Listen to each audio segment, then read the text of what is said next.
I thought I'd do a follow-up quickie video on my progress on the EZ Path lathe.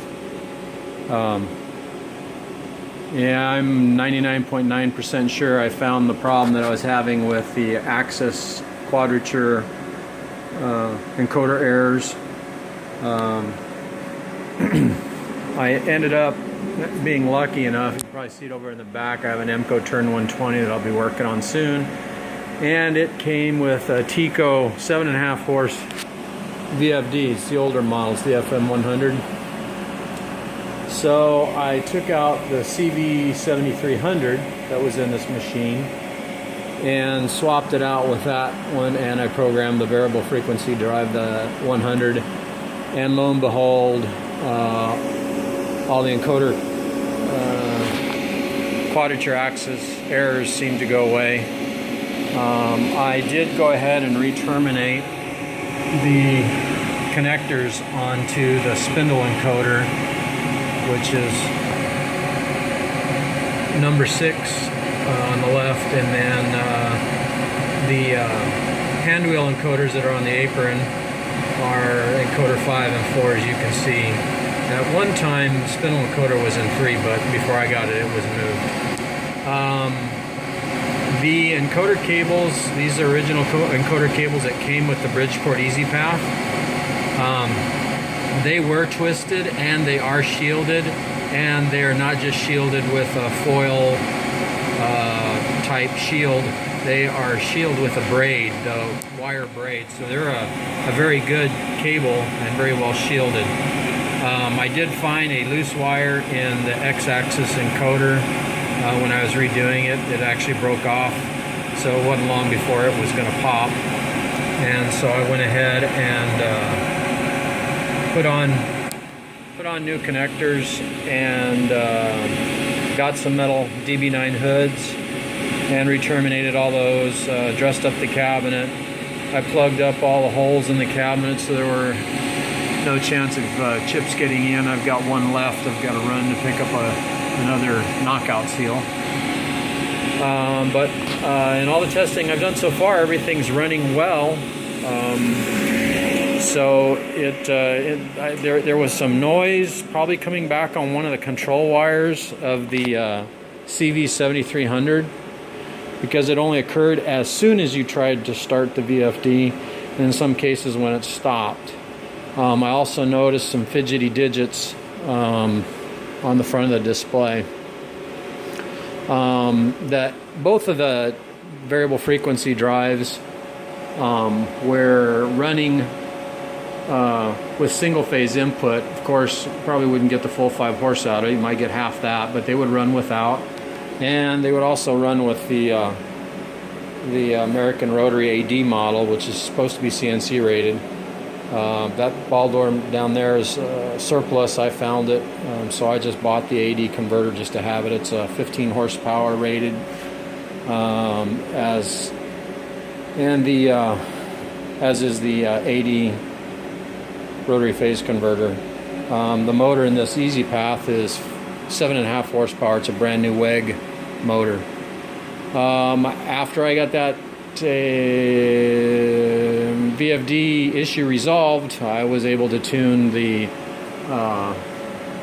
spindle speeds with 3 gear selections. Aux 3 is the default and is the high speed. Aux 2 is medium, and Aux 1 is low. You can push any one of those and shift the appropriate gear. In this case, it's just 1, 2, or 3. That seems to cover the range needed, so it simplifies things. I did notice that this panel, there's quite a bit of room behind it. It's probably 1 inch, so if I really wanted to put a mechanical switch in there, I can, and one would never have to worry about it. But you know, Scott Pratt with Centroid set up the aux 1, aux 2, and aux 3 and M41, M42, and M43. So if somebody wanted to write it in the code, the M41, 2, or 3 would override whatever's in the control. Again, provided that you've changed the gears on the machine. So it is what it is.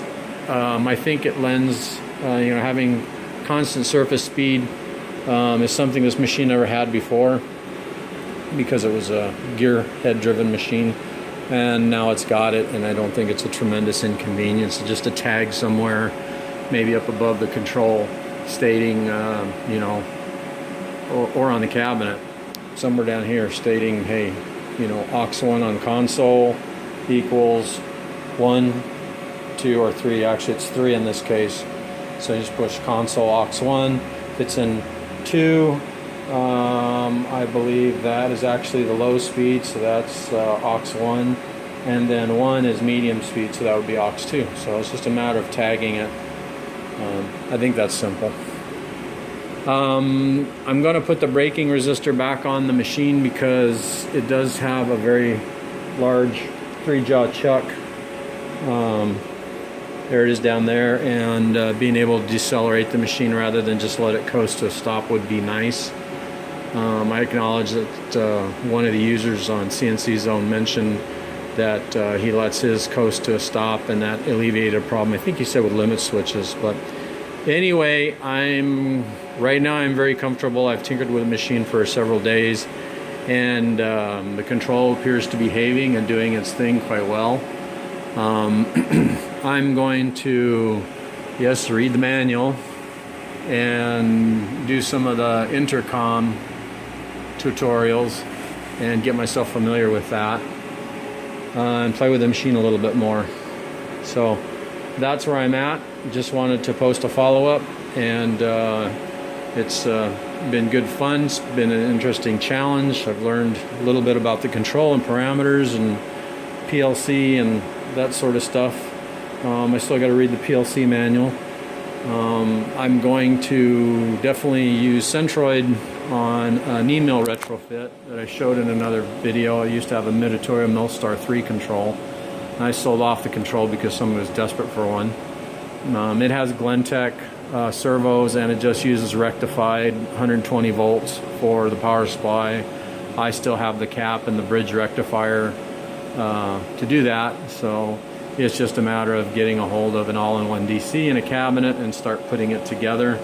I think I'm going to start out with a touchscreen PC on that one, and then eventually I'll buy this this pendant for it and build my own console. So it's a little bit down the road. I've got a couple other things to do, not to mention I'm trying to finish putting my garage shop together, and this machine kind of, it was more fun to work on this than it was to work on the garage, quite frankly, so here I am.